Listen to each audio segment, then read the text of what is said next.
hopefully you can see this. First, remove the top cover, of course. Since you don't have the bolt in yet, I'm going to pull it out. But the easiest way to put the bolt in, first put your buffer block in, then take your bolt, your recoil spring, and then your striker assembly. Let's see if you can see this. Put the recoil spring in, put your striker assembly in, it'll look like this, and then just put it in all at once. Tilt it in real slowly, make sure the recoil spring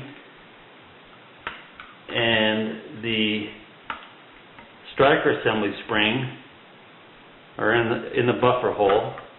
Just kind of let it rest there, and you're good to go. Really kind of easy. Just set it down there and then put the top cover on.